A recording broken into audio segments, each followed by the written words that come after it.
السلام علیکم ورحمۃ اللہ وبرکاتہ۔ الحمدللہ رب العالمین والصلاة والسلام علی رسولہ الکریم وعلی آلہ واصحابہ اجمعین، اما بعد فاعوذ باللہ من الشیطان الرجیم، بسم اللہ الرحمن الرحیم۔ شہر رمضان الذی انزل فیہ القرآن ھدی للناس وبینات من الھدی والفرقان، رب اشرح لی صدری ویسر لی امری واحلل عقدۃ من لسانی یفقہوا قولی۔ میں سب سے پہلے اللہ سبحانہ و تعالیٰ کا شکر بجا لاتا ہوں، بے پایا درود و سلامتی ہو محمد مصطفیٰ صلی اللہ علیہ وسلم پر، آپ کے صحابہ کرام پر، آپ کے آل بیت پر، اور قیامت تک آنے والے سارے مسلمین اور مومنین پر۔ اور میں اللہ سبحانہ و تعالیٰ سے دعا کرتا ہوں کہ اللہ سبحانہ و تعالیٰ ساری انسانیت تک کے لیے ہر کچے پکے مکان میں تعارف اسلام کو پیش کرنے کے اللہ سبحانہ و تعالیٰ ہمیں توفیق عنایت فرمائے۔ محترم ناظرین کرام، روح رمضان کی سیریز میں آپ سب کا اسلامی طریقے سے استقبال ہے۔ جو تھیم آج کے ایپیسوڈ کی رہے گی وہ ہے تجدید ایمان، یعنی تازگی ایمان، ایمان کی تازگی، مٹھاس، اور اسی طریقے سے ریفریش یور ایمان، یعنی ایمان کو کیسے ریفریش کیا جائے۔ اور گزشتہ 3 ایپیسوڈ میں نے اسی ٹاپک اور اسی تھیم کو لیتے ہوئے میں نے آپ کے سامنے کچھ چیزیں بیان کرنے کی سعادت حاصل کی تھی، جیسے رمضان مبارک کا ایمان کے 6 ارکان سے کتنا گہرا تعلق ہے۔ پھر ایک ایپیسوڈ میں نے آپ کے سامنے بتایا کہ رمضان مبارک کا اسلام کے 5 ارکان سے کتنا گہرا تعلق ہے، احسان کے ارکان سے کتنا گہرا تعلق ہے۔ پھر اس کے بعد میں نے آپ کے سامنے یہ بتایا تھا کہ ایمان زبان سے اقرار کا نام اور دل سے تصدیق کرنے کا نام، اور عمل سے عمل کے یعنی جتنے ارکان جسم ہے، جسم سے عمل کر کے بتانے کا نام۔ اس کو میں نے تفصیلی طور پر سمجھانے کی آپ کے سامنے میں نے سعادت حاصل کی تھی، اور وہ مشہور حدیث بھی آپ کے سامنے میں رکھتا چلوں، اور اس کی روشنی میں ہم کو مزید آگے بڑھنے کی ہمیں سعادت ملے گی کہ اللہ کے نبی صلی اللہ علیہ وسلم نے ارشاد فرمایا، الایمان بضع و سبعون شعبہ، کہ ایمان کے کئی شاخیں، 70 سے بھی زیادہ ڈپارٹمنٹس ہیں، شاخیں ہیں۔ تو گیا کہ ہر ڈپارٹمنٹ میں آدمی کو مضبوط کرنا ہے اپنے ایمان کو۔ ایسا نہیں کہ آدمی نماز میں پاورفل ہے، روزے میں کمزور، روزے میں نماز میں تو اچھا ہے، لیکن ایک آدمی زکوٰۃ میں کمزور، حج میں کمزور، حقوق اللہ میں مضبوط ہے، حقوق العباد میں کمزور، یا حقوق العباد میں مضبوط ہے، حقوق اللہ میں کمزور۔ تو ایسی بیڈ ہول زندگی، ایسا بیڈ ہول ایمان نہیں چاہیے۔ توازن والا، سارے ڈپارٹمنٹ میں فلی فٹ، مضبوط، کمپلیٹ، حتی المقدور، استطاعت کے مطابق، ڈو دا پاسبل، فاتقوا اللہ ما استطعتم، جتنا ہو سکے اللہ سبحانہ وتعالیٰ کا تقوی اختیار کرو، لیکن جو محنت ہے اس پر اجر ملے گا۔ وَلَيْسَ لِلْإِنسَانِ إِلَّا مَا سَعَى، انسان کے لیے وہ ہے جو محنت کرے گا۔ ایک بالش آگے بڑھو گے تو اللہ سبحانہ وتعالیٰ ایک ہاتھ آگے بڑھیں گے۔ قَدْ أَفْلَحَ الْمُؤْمِنُونَ الَّذِينَ هُمْ فِي صَلَاتِهِمْ خَاشِعُونَ۔ تو اللہ سبحانہ وتعالیٰ نے یہاں پر 10 قسم کے صفتیں بتائی ہیں، وہ جو اپنائے گا وہ کامیاب ہو جائے گا۔ تو سورہ مومنون کے شروع کے 10 آیتیں پڑھیے، سورہ فرقان کی آخری آیتیں پڑھیے، سورہ معارج کے اندر جو مومنوں کی صفتیں ہیں وہ پڑھیے۔ تو اس طریقے سے ہمارے اندر ایمان کی کیفیتیں پیدا ہوتے چلے جائیں گی اگر ہم ان آیتوں کو سامنے رکھیں گے۔ اب یہاں پر اللہ کے نبی صلی اللہ علیہ وسلم نے کہا 70 سے زیادہ شعبے ہیں، لیکن آپ نے مثالیں صرف 3 دی، اور آپ غور کر کے دیکھیں تینوں مثالوں کے پیچھے بڑی حکمت ہے۔ ایک مثال کا تعلق زبان سے ہے، ایک مثال کا تعلق دل سے ہے، اور ایک مثال کا تعلق پورے جسم سے ہے۔ مثال کے طور پہ کہہ رہے ہیں کہ ایمان بضع و سبعون شعبۃ، کہ ایمان کے 70 سے بھی زیادہ شاخیں ہیں۔ اس میں سے کیا اعلیٰ، سب سے اونچی شاخ، سب سے اونچا شعبہ کیا ہے؟ قول لا الہ الا اللہ، قول لا الہ الا اللہ، قول اقرار، قول لا الہ الا اللہ۔ پھر اس کے بعد کہہ رہے ہیں وَأَدْنَاهَا اماطۃ الاذی، اور سب سے کم درجے کا ایمان یہ ہے کہ ایک نشانی یہ ہے ایمان کی کہ راستے سے تکلیف دہ چیز کو ہٹانا۔ آج تو ہم تکلیف دہ چیزیں ڈالتے ہیں، ایک آدمی ترقی کر رہا ہے تو رکاوٹ ڈالتے ہیں، ایک آدمی آگے بڑھ رہا ہے تو اس کو کھینچتے ہیں، حسد کرتے ہیں، اس کے جاب کے لیے پیچھے پڑ جاتے ہیں، نہ جانے کیا کیا کر دیتے ہیں۔ لیکن یہاں پر مومن کیا ہوتا ہے؟ تکلیفیں ہٹاتا ہے، دور کرتا ہے۔ اور کیا ہے؟ واللہ فی عون العبد ما کان العبد فی عون اخی، اللہ بندے کی مدد میں رہتا ہے جب تک کہ بندہ دوسرے بندے کی مدد میں رہتا ہے۔ من نفس عن مسلم کربتا نفس اللہ عنہ کربتا من کربت یوم القیامہ، کہ اللہ سبحانہ تعالیٰ کہہ رہے کہ اللہ کے نبی صلی اللہ علیہ وسلم کہہ رہے کہ جو مومن اگر کسی اور مسلمان کی، اگر ایک مسلمان دوسرے مسلمان کی تکلیف کو دور کرتا ہے تو قیامت میں اللہ سبحانہ تعالیٰ اس کی تکلیف کو دور کرتا ہے۔ مسلمان کی اگر پردہ پوشی کریں گے تو اللہ تعالیٰ اس کی پردہ پوشی کرتا ہے۔ تو اس سے کیا پتہ چلا کہ یہاں پر اللہ کے نبی صلی اللہ علیہ وسلم ہم کو بتا رہے کہ جینے کا طریقہ کیا؟ تکلیف کو ہٹانا۔ تو راستے تکلیف دہ چیز کو ہٹائے۔ ایک پتھر تھا، ایک کانٹی تھی، آپ جاتے جاتے نیکی کما لی۔ آپ ایسے بھی گزر سکتے تھے، ویسے کئی لوگ گزر رہے ہیں، آپ بھی گزر گئے، لیکن آپ کہتے ہیں نہیں میں مومنہ شان سے گزروں گا۔ مومنہ شان کیا ہے؟ اطراف میں دیکھے کچھ تکلیف ہے کیا، آپ نے پتھر ہٹا دیا۔ دیکھے کہ وہاں پر کوئی ڈالی ہے جس کی وجہ سے گزرنے والے بس والوں تکلیف ہو سکتی ہے، آپ نے وہاں پر بلایا، بلدیہ والوں کو کہا بھیج رہا اس کا آپ علاج کر دے، دیکھے کہ کیا قانون کہتا ہے، اس کے حساب سے آپ بتا دے۔ کوئی تار گرا ہوا ہے، کوئی بیریئر ہے، کوئی ڈھکن کھلا ہوا ہے کہیں لوگ گر نہ جائے، پانی آئے گا تو ایسا پر کچھ ہو جائے گا، ہزارڈ دیکھتے ہیں آپ، فوراً دیکھتے ہیں، فوراً بتاتے ہیں، اطلاع تکلیف سے چیزوں کو ہٹاتے رہے تک پتہ نہیں آپ کے بتانے سے کسی کی جان بچ جائے۔ اور آپ دیکھتے ہیں کہ رستے میں پتھر گرا ہوا ہے، کوئی کانٹی گری ہوئی ہے، کوئی ٹائر گرا جس کی وجہ سے گاڑی تیز آئے گی، ہو سکتا ہے کسی کی جان چلی جائے۔ یہ سب جان بچانے کا ثواب ملے گا، پورے انسانیت کو بچانے کا ثواب ملے گا۔ تو اللہ کے نبی صلی اللہ علیہ وسلم یہاں پر کیا کہہ رہے ہیں؟ چھوٹے سے پتھر سے بھی اپنے ایمان کو بڑھا سکتے ہیں۔ ایمان کو بڑھانے کے لیے ضروری نہیں ہے کہ آپ تہجد میں ہی اٹھے، ایمان کو بڑھانے کے لیے ضروری نہیں ہے کہ آپ روزہ ہی رکھتے چلے جائیں، ایام بیس، پیر اور اس جمعرات کے، وہ تو الحمدللہ بہت اونچی باتیں ہیں۔ یہاں تو چھوٹے چھوٹے عبادتوں کو بھی اللہ سبحانہ وتعالیٰ درجہ دے رہے ہیں۔ چلتے چلتے آپ نہ جانے کتنے ہی نیکیاں کما لے سکتے ہیں۔ آپ مارکیٹ کو گئے اور آنے تک دیکھا 3-4 پتھر آپ نے ہٹا دیے، وہاں کا موز کا چھلکا آپ نے ہٹا دیا، وہاں سے تکلیف دہ چیز ہٹا دی، کسی کو خیر خواہی کر دی، کسی کو رستہ بتا دیا، گھر لوٹنے تک نہ جانے آپ نے اپنا ایمان کتنا بڑھا لیا۔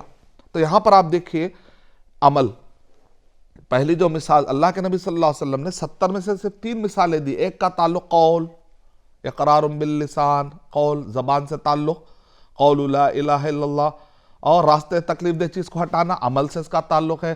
والحیاء شعبۃ من الایمان، اور حیا جس کے اندر حیا نہیں پھر وہ جو چاہے کرے۔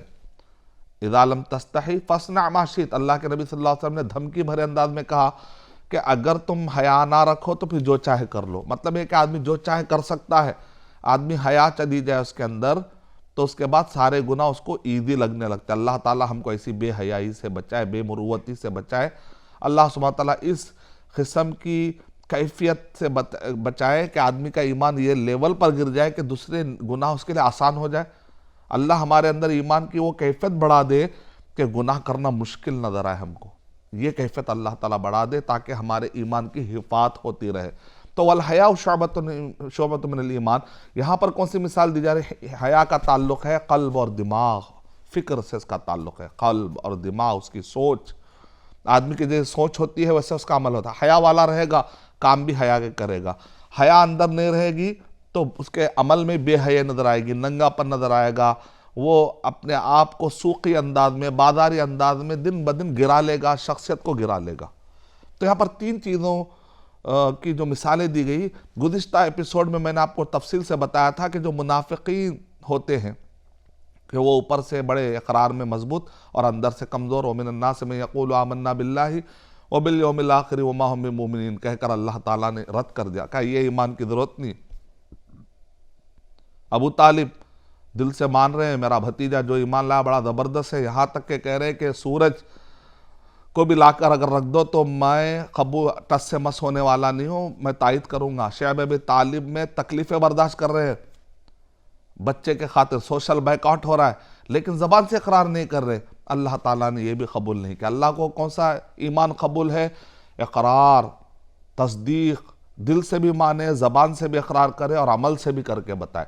بہت سارے مسلمان کہتے ہیں میں پکا مسلمان ہوں، میرے دل کو پردہ ہے، میرے دل کو داڑھی ہے، لیکن عمل میں نماز نہیں پڑھتا۔ کہتا میرا دل اصل ہے، باطنی اصل چیز ہوتی ہے، ظاہری چیزیں کیا رکھے، ایسی بات نہیں۔ سب چیزوں کی اہمیت ہے، ہر ایک کے مراتب ہے۔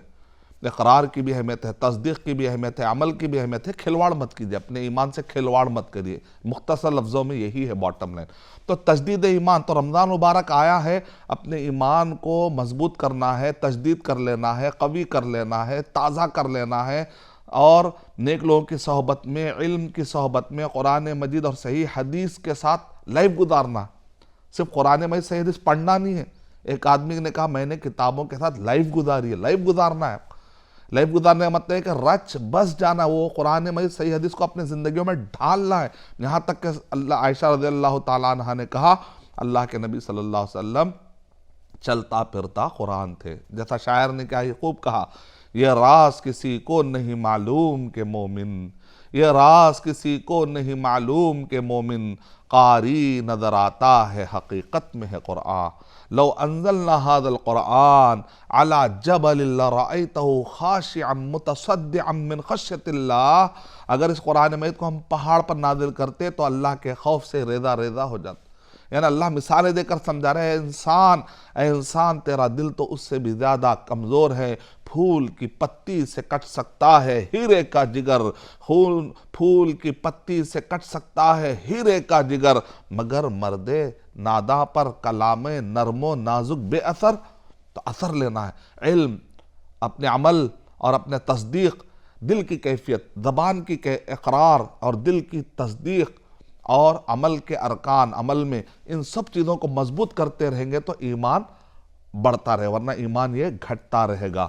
تب یہ ایمان جو بڑھتا اور گھٹتا ہے تو یہاں پر اللہ کے ناموں کا بڑا گہرا تعلق ہے۔ موجودہ دور میں کتابیں لکھی گئی ہے کہ ایمان کو کیسے بڑھائے، تو ایک لفظ میں ہمارے استاد سے جب میں نے پوچھا تو انہوں نے کہا کہ اللہ کے ناموں اور صفتوں میں جتنا غور کرو گے نا اتنا تمہارے اندر ایمان مضبوط ہوتا چلا جائے گا۔ جب تم یہ جانو گے کہ وہ بصیر ہے تو وہ دیکھ رہا ہے، وہ کیفیت پیدا ہوگی، تو ساس بہو کے خلاف سازش نہیں کرے گی، بہو ساس کے خلاف سازش نہیں کرے گی۔ کیوں؟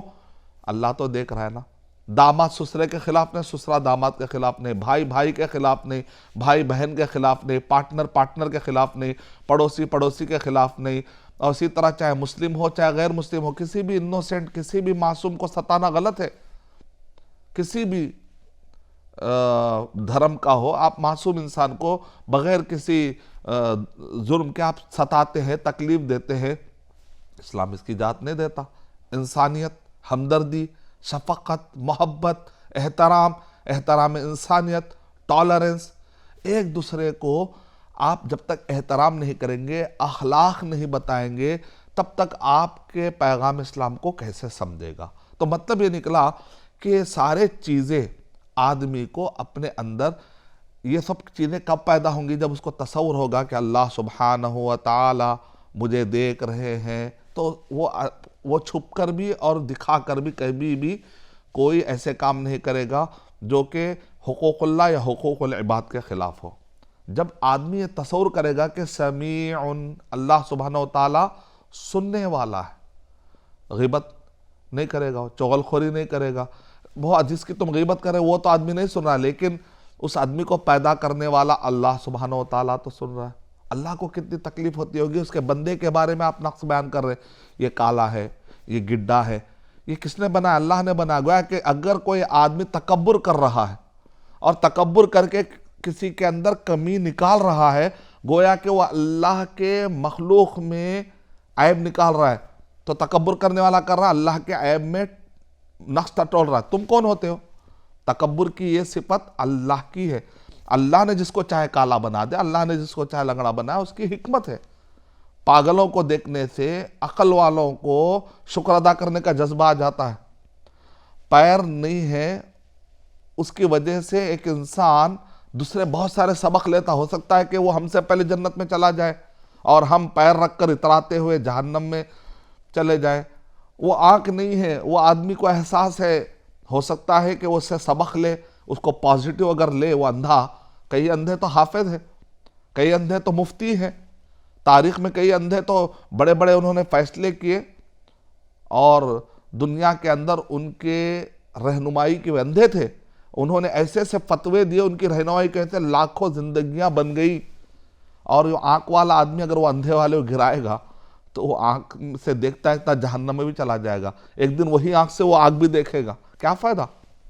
اللہ کو یہ زیبا دیتا ہے کہ کسی کی آنکھ چھین لے، لیکن تم کو یہ زیبا نہیں دیتا کہ تم اس کی چھینی ہوئی آنکھ کا مذاق اڑائے۔ تکبر اللہ سبحانہ وتعالیٰ زیبا آتا ہے کیونکہ اس کے پاس حکمت ہے، وہ پیدا کیا ہے، وہ خالق ہے، وہ مالک ہے، وہ جانتا ہے کہ کس کو آنکھ دینا ہے، کس کو نہیں، کس کو کیا چیز دینا ہے اور کس کو کیا چیز نہیں۔ تم کون ہوتے ہو کہ اللہ کے دی ہوئی نہ دی ہوئی چیزوں میں ڈسکریمنیشن کرو، فرق کرو، فرق امتیاز کرو؟ یہ تمہارا نہیں ہے۔ اگر یہ کرتے ہو تو اللہ کے نبی صلی اللہ علیہ وسلم نے ارشاد فرمایا الکبر ردائی، تکبر میری چادر ہے۔ اللہ تعالیٰ حدیث قدسی اللہ سبحانہ تعالیٰ اپنے بارے میں کہہ رہے کہ اللہ کے نبی صلی اللہ علیہ وسلم اللہ تعالیٰ سے روایت کرتے، منسوب کر رہے اللہ کی طرف، قدوس کی طرف، کہہ رہے الکبر ردائی، تکبر میری چادر ہے۔ فمن نازعنی، اگر کوئی اس کو چھیننے کی کوشش کرے گا، بتتہ، اس کو ٹکڑے ٹکڑے کر دوں گا، اور ایک ہے قطعتہ، اس کو ٹکڑے ٹکڑے کر دوں گا، مطلب کہیں کا نہیں رہے گا تکبر کرنے والا۔ اور حسد کا مطلب کیا ہے؟ یعنی اللہ کے تقدیر پر اعتراض۔ اللہ نے اگر کسی کو کچھ دیا ہے تو آپ بھی مانگ لو، اے اللہ اس کو کار ملے، اللہ مجھے بھی کار دے دے، اے اللہ اس کو دولت ملے، مجھے بھی دے دے، اے اللہ اس کو گھر ملا ہے، مجھے بھی دے دے، اے اللہ اس کی شادی ہو گئی، مجھے بھی دے دے۔ لیکن اگر آپ یہ کہتے ہیں اللہ اس کو کیوں شادی ہوئی ایسی، اللہ تعالیٰ اس کو کار کیوں ملے، تو تم کون ہوتے ہو اللہ پر اعتراض کرنے والے؟ حسد کا مطلب ہے اللہ کے تقدیر پر اعتراض۔ تو کیا اب اللہ سبحانہ تعالیٰ آپ سے پوچھیں گے کس کو کیا دینا اور کس کو کیا نہیں دینا؟ نہیں۔ تو سمیعن، یہ تصور آئے گا۔ اور میں امریکہ کے دورے پہ تھا تو وہاں پر خطبے کے بعد ایک نو مسلم آتا اور اس نے آ کر کہا آج آپ نے خطبے میں ایک جملہ کہا، اس کے بعد سے میں نے ارادہ کر لیا۔ میں نے کہا کیا ارادہ کر لیے؟ تو کہا میں نے آج ارادہ کیا تھا کہ جمعہ کے نماز پڑھ کے میں خودکشی کر لوں گا، کیونکہ میں بہت پریشان تھا لائف کو لے کر، لیکن آپ کے خطبے میں نے سنا رحمان ہے، وہ گناہ کو معاف کر دے گا، اس کی رحمت کا آپ نے اندازہ مجھے سنایا، تو میں اپنے پرانے گناہ کو لے کر بہت پریشان تھا، کلمہ پڑھ چکا تھا پھر بھی بے چین تھا، لیکن آپ کے آج کے اس خطبے کے بعد میں نے ارادہ کر لیا کہ میں اب جا کر میں خودکشی نہیں کروں گا۔ دیکھا آپ نے ایک صفت پہ غور کرنے سے ایمان کی کیفیت کتنی بڑی کہ اس نے خودکشی کا ارادہ ترک کر دیا۔ تو اللہ کے ناموں اور صفتوں پر غور کرنے سے ایمان بہت اونچے درجے پر پہنچ جاتا ہے۔ تو اللہ تعالیٰ سے میں دعا کرتا ہوں کہ اللہ سبحانہ و تعالیٰ مجھے اور آپ سب کو ایمان کی اعلیٰ کیفیت پر اللہ سبحانہ و تعالیٰ ہمیں موت عنایت فرمائے۔ جس وقت پر ہماری روح قبض ہو تو اس وقت پر ہم ایمان کی اعلیٰ کیفیتوں پر ہو، اور یہ رمضان المبارک میں ہمارے لیے موقع ہے کہ ہم یہ اعلیٰ کیفیتیں اپنے اندر پیدا کریں۔ میں اگلے ایپیسوڈ میں بتاؤں گا کہ کس طریقے سے لا الہ الا اللہ محمد رسول اللہ، یعنی کلمے سے کس طریقے سے تجدید ایمان نصیب ہوتا ہے، اور رمضان المبارک میں تجدید ایمان سے جو گہرا تعلق ہے اس کلمے کو سمجھتے ہوئے ہم آگے بڑھیں گے انشاءاللہ۔ میں اللہ تعالیٰ سے دعا کرتا ہوں کہ اللہ سبحانہ و تعالیٰ ہمیں لذت ایمان، حلاوت ایمان نصیب فرمائے، آمین۔ وآخر دعوانا الحمد للہ رب العالمین۔ السلام علیکم ورحمۃ اللہ وبرکاتہ۔